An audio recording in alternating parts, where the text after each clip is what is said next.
നൽകിയിരിക്കുന്നത്. അക്ബർ സാറിന്റെ എത്തിയിട്ടുണ്ട്. സാറിനെ വേദിയിലേക്ക് ഹാർദവമായി സ്വാഗതം ചെയ്യുന്നു.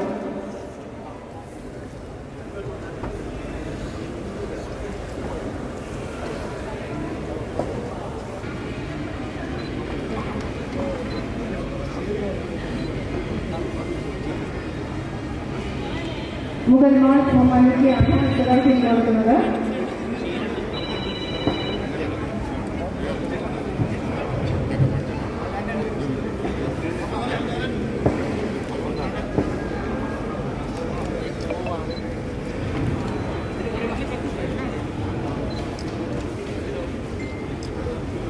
വാർഡ് മെമ്പർ ചൈത്രമോശാണ് തീർത്തിയിരിക്കുന്നത്.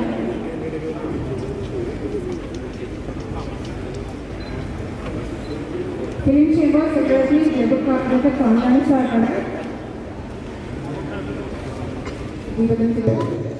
കാരണം ഒമാനിക്ക് വലിയ ഒമാനിക്കുണ്ടായിരുന്നു. ഒമാനിക്കയുടെ അളിയനായ വലിയ ഒമാനിക്ക് ഈ മുഗൾ തിയേറ്റർ തുടങ്ങുമ്പോൾ കൊടുങ്ങല്ലൂരിനെ സംബന്ധിച്ചോളം അത് വലിയ ഒരു സംഭവമാണ്. ഞങ്ങളെ സംബന്ധിച്ചോളം അതിനു മുമ്പ് കാളീശ്വരി SN തിയേറ്ററുകളാണ് ഞങ്ങൾ സിനിമ കണ്ടുകൊണ്ടിരുന്ന. പരമ്പരാഗതമായിട്ട് കൊടുങ്ങല്ലൂരിനെ സംബന്ധിച്ചോളം കാളീശ്വരി തിയേറ്റർ ഒരു പക്ഷേ മലയാള സിനിമയോടൊപ്പം സഞ്ചരിച്ചതാണ്. 50കൾ മുതൽ ഇവിടെ റിലീസ് വന്നതാണ് എൻ്റെ ഒരു ഓർമ്മ. ഞാൻ കുട്ടിയായിരിക്കുമ്പോൾ ഇവിടെ റിലീസ് സിനിമകൾ വരും. അന്നതൊരു അത്ഭുതമാണ്. എറണാകുളത്ത്, തൃശ്ശൂർ, തിരുവനന്തപുരം പോലെയുള്ള പ്രധാന നഗരങ്ങളിൽ സിനിമ റിലീസ് ചെയ്യുമ്പോൾ നമ്മുടെ ഒരു കൊച്ച് അന്ന് പട്ടണം പോലും ആയിട്ടില്ല കൊടുങ്ങല്ലൂരിൽ പടം റിലീസ് ചെയ്യാൻ പറ്റും.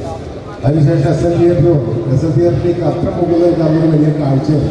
പഴയ ആൾക്കാർക്ക് ഞങ്ങളുടെ പ്രായമുള്ള ആൾക്കാർക്ക് ഓർത്തിട്ടുണ്ട്. അപ്പോൾ SN കാളീശ്വരി പിന്നെ നോബൽ തിയേറ്റർ വന്നു. ആ സമയത്താണ് AC തിയേറ്റർ മുഗൾ വരുന്നത്. മുഗളിനെ സംബന്ധിച്ചോളം കൊടുങ്ങല്ലൂരിൻ്റെ ഒരു ഹാർട്ട് ഓഫ് ദ സിറ്റി എന്ന് ടൗണിൽ പറയാവുന്ന സ്ഥലത്താണ് ഈ മുഗൾ തിയേറ്റർ ആരംഭിക്കുന്നത്. വളരെ എന്താ പറയുക, ഞങ്ങളെ സംബന്ധിച്ചോളം എൻ്റെയൊക്കെ കുട്ടി ആ സമയത്ത് ഏറ്റവും കൂടുതൽ സിനിമകൾ കണ്ടിട്ടുള്ള ഒരു തിയേറ്ററായിരുന്നു മുഗൾ തിയേറ്റർ. കുറേ വർഷങ്ങൾക്ക് ശേഷം ഇനി മുഗൾ വന്നു. എൻ്റെ ഒരുപാട് സിനിമകൾ ഇവിടെ റിലീസ് ചെയ്തിട്ടുണ്ട്. ആദ്യ ദിവസം പ്രദർശനം കാണാൻ വന്നതടക്കം ഹൗസ്ഫുള്ളായിട്ട് ഓടിയ കുറേ പടങ്ങളൊക്കെ ഇവിടെ ഓടിയിട്ടുള്ള കുട്ടികളെന്താ പറയാൻ തുടങ്ങിയിട്ട് നിറം പോലുള്ള സിനിമകളൊക്കെ തന്നെ ഒരുപാട് ദിവസങ്ങൾ ഓടിയിട്ടുള്ള ഒരു തിയേറ്ററാണ്. പക്ഷെ ഇവിടെ എനിക്ക് നിൽക്കുന്ന ഏറ്റവും വലിയൊരു സന്തോഷം എന്ന് പറയുന്നത്, ഞാൻ സംവിധാനം ചെയ്ത് ദിലീപ് നായകനായിട്ട് അഭിനയിച്ച ഈ പുഴയിൽ കിടന്ന് എന്ന് പറയുന്ന സിനിമ. അത് 1996 ഇരുപത് ക്രിസ്മസിനാണ് റിലീസ് ചെയ്തത്.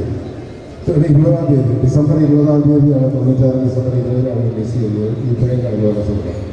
ആ സിനിമ ഒരു 50 ദിവസത്തിലധികം ഓടി. ഞങ്ങളുടെ വലിയൊരു ഫംഗ്ഷനൊക്കെ നടത്തിയായിരുന്നു. അത് ദിലീപ് ഞങ്ങളെല്ലാവരും കൂടി ചേർത്തിട്ട് വലിയ ഒരു ആവേശം ഉണ്ടായ ഒരു സിനിമയാണ്. അപ്പം ഞാനും ദിലീപും ചേർത്ത് ചെയ്തൊരു സിനിമ അത് വലിയ വിജയമായി തിയേറ്ററിൻ്റെ മുന്നിൽ ഈ മുഗൾ മാളിൻ്റെ ഇവിടെ നിൽക്കുമ്പോൾ എന്നെ വിഷമിപ്പിച്ചൊരു കാര്യം ഞാൻ അന്നൊരു മൊബൈലിക്കോട് പറഞ്ഞിട്ട് ഈ മുഗൾ തിയേറ്ററിൽ പൊളിച്ചപ്പോഴാണ് വളരെ വിഷമത്തോടുകൂടി അന്ന് മൊബൈലിക്കോട് പറഞ്ഞു, മൊബൈലിക്ക ഈ കൊടുങ്ങല്ലൂർ ദേശത്തിൻ്റെ ഒരു എന്താ പറയുക ഐഡൻറ്റിറ്റിയാണ് മുഗൾ തിയേറ്റർ എന്ന് പറയുന്നത്. അതില്ലാതാവുകയും എന്ത് മോഡൽ വന്നാലും ഞങ്ങൾക്കത് ആക്സെപ്റ്റ് ചെയ്യാൻ പറ്റില്ല എന്ന് ഞാൻ മൊബൈലിക്കോടൊക്കെ പറഞ്ഞു. പക്ഷേ മൊബൈലിക്കോട് ഇവിടെ തിയേറ്ററിൽ ഉണ്ടാവും എന്ന് പറഞ്ഞു.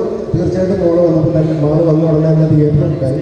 പക്ഷേ ചില പ്രശ്നങ്ങളായി കോവിഡൊക്കെ വന്നതിന് ശേഷം അതിൻ്റെ പ്രവർത്തനങ്ങളൊക്കെ തടസ്സപ്പെട്ടു. ആ സമയത്താണ് മൊബൈലിക്ക് വീണ്ടും ഈ മോഡൽ കുറച്ചുകൂടി സജീവമാക്കാനുള്ളത് ആലോചന വരികയും ഇവിടെ മോഡൽ വീണ്ടും സജീവമാവുകയും അതിൻ്റെ തുടർച്ചയായിട്ടാണ് ദിലീപ് ഈ സിനിമ